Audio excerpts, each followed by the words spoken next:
Hello, this is Susannah Rolston of Gowling WLG, and you're listening to IP Fridays. Hello, and welcome to this episode of IP Fridays. Our names are Ken Suzanne and Rolf Claessen, and this is the podcast dedicated to intellectual property. It does not matter where you are from, in-house or private practice, novice or expert. We will help you stay up to date with current topics in the fields of trademarks, patents, design and copyright, discover useful tools, and much more.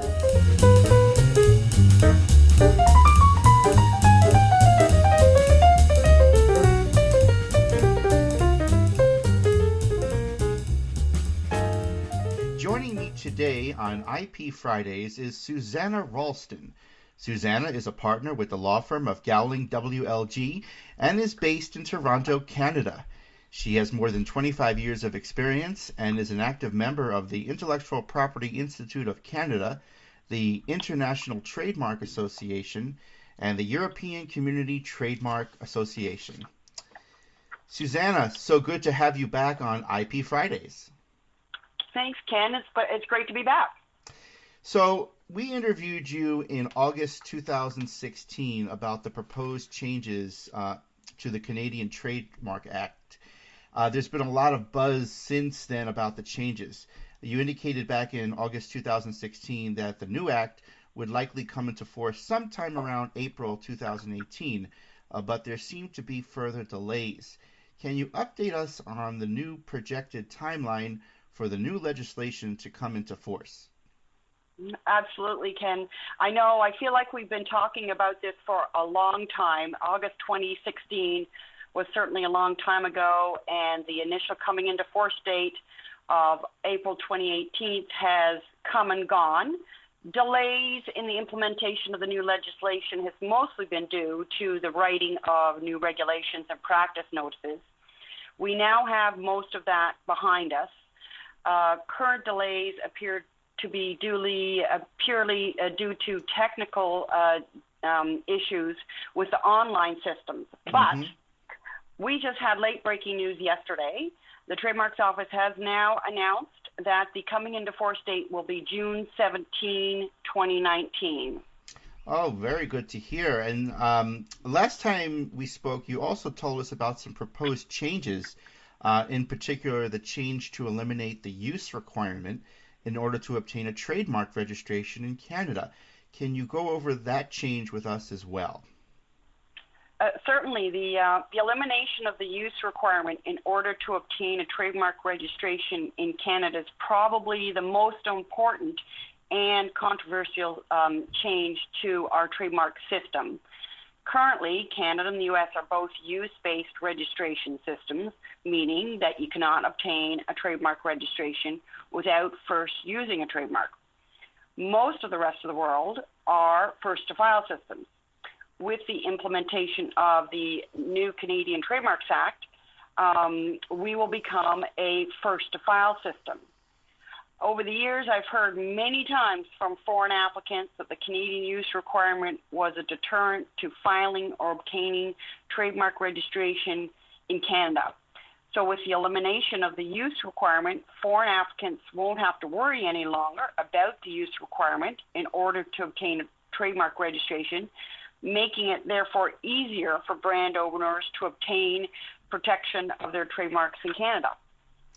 Susannah, that's very helpful to know, as we go forward with trademarks in Canada. What other changes should trademark owners and their practitioners know about?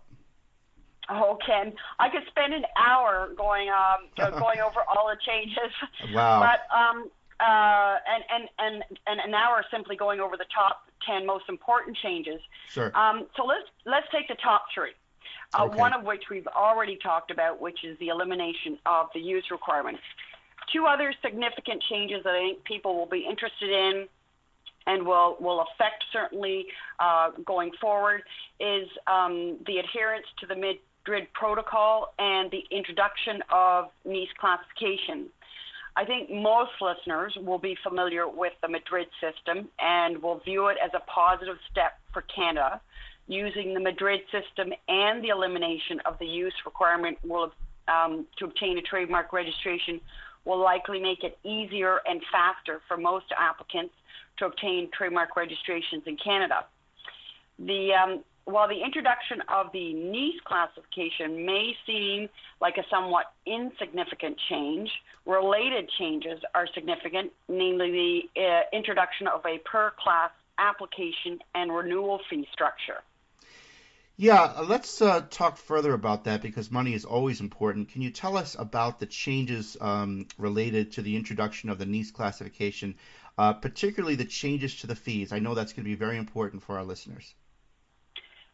Yes, bottom line is fees will be going up. Mm-hmm. First, the filing fees will increase and will be based on the number of classes in an application.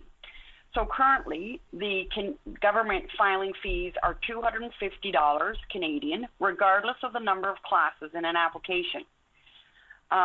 There is also a further registration fee of $200 Canadian dollars.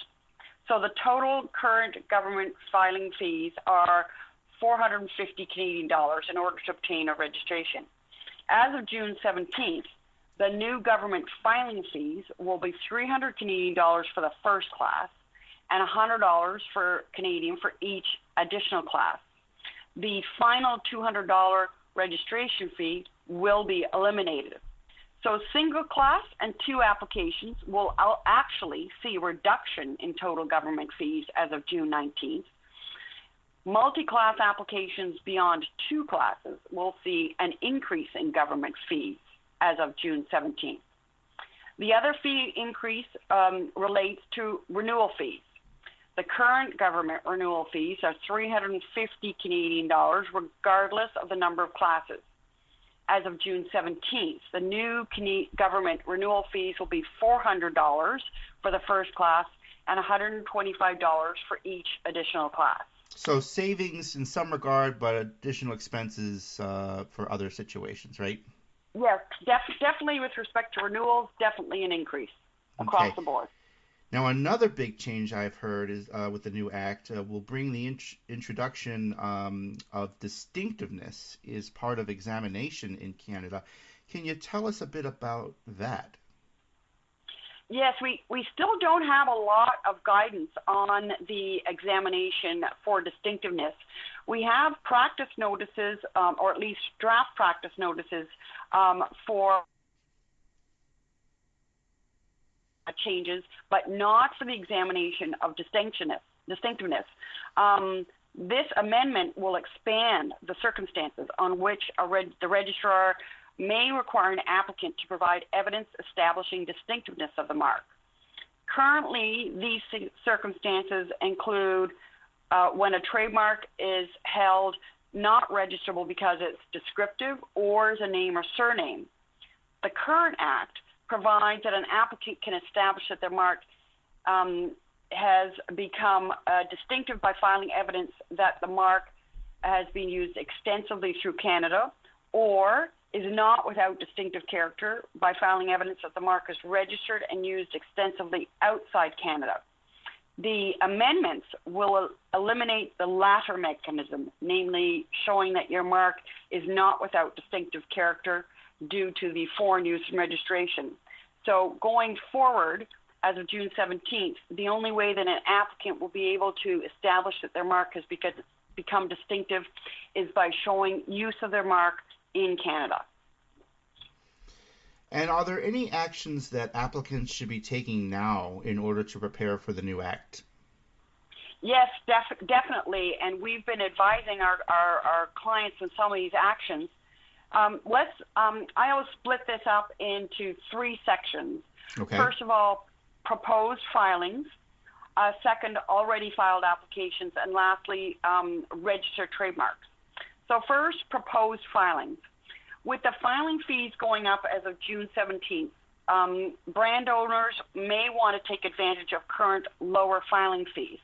This certainly applies for applications covering more than two classes right now. Furthermore, the elimination of the use requirement means that any intent to use based applications filed today will ultimately never have to file a declaration of use in order to obtain registration. So it's advisable that brand owners review their Canadian trademark portfolios to determine whether new filings are warranted.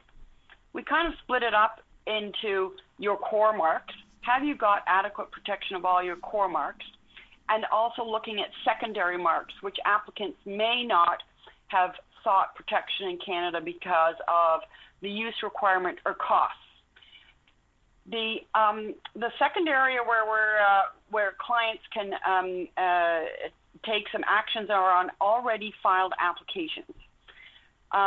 So what's really important to know here is that applications that have not yet been advertised in the Trademarks Journal by June 17th will be returned for re-examination. Remember, examination will, after June 17, include examination for distinctiveness. So for current pending applications that have already been examined, where the Trademarks Office in Canada has issued an office action, we are encouraging clients to respond as quickly as possible to ensure that their applications are advertised before June 17th. It's important to note here that the Trademarks Office has distinguished between approval to be advertised and actual advertisement. The mark must be actually advertised before June 17th to avoid being returned to re-examination. Mm-hmm. Finally, with respect to registered trademarks, clients are encouraged to look at their Canadian trademark portfolios.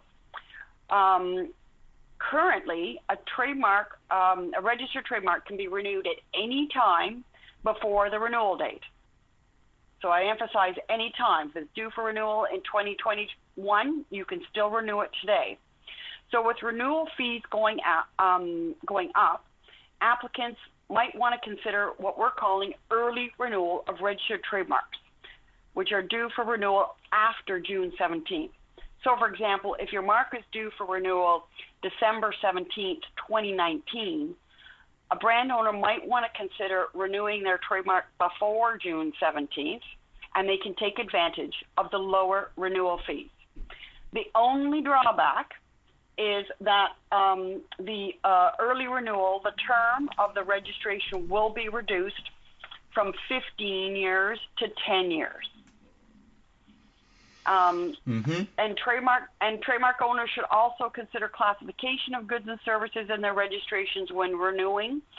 Although this is voluntary at the moment, it will become mandatory as of June 17th, and the Trademarks Office will be issuing notices on all registered trademarks requesting classification if they aren't already classified. Very helpful information, Susannah. And Susannah, what should applicants do with applications which are now allowed and awaiting the filing of a declaration of use in order to obtain registration in Canada? Namely, is the elimination of the use requirement retroactive for these pending applications? So yes, the elimination of the use requirement is retroactive for all current pending applications, including those that are allowed and are waiting for the filing of the declaration of use in order to obtain registration. And there are quite a few of these applications sitting in the Trademarks Office. There are several actions that clients should take in order to prepare for the new Act. First of all, on all of these applications, applicants should ensure that goods and services are classified. This is still only mandatory, but we're recommending that clients do this now before the new Act comes into force, as the Trademarks Office will ask that it be done in about a year's time. So we might as well get it out of the way up front. Mm-hmm. And there are currently and will not be any new government fees for classification in current pending applications. So with respect to the actual filing of the declaration of use, there are, of course, two scenarios. If a client is unable to commence use in Canada and therefore can't file the declaration of use before June 17th, then we simply advise that we seek extensions of any deadlines up to and beyond June 17th, and then after June 17th that we pay the final registration fee and the registration will issue. The registration will issue, however, with a term of 10 years. If the applicant can start to use the trademark before June 17th and file the declaration of use before June 17th, the registration will issue and the term will be 15 years. Excellent information here, Suzanne. I really appreciate you spending time with us once again on IP Fridays, and thank you for your continued contributions to our podcast. Thanks again, Ken.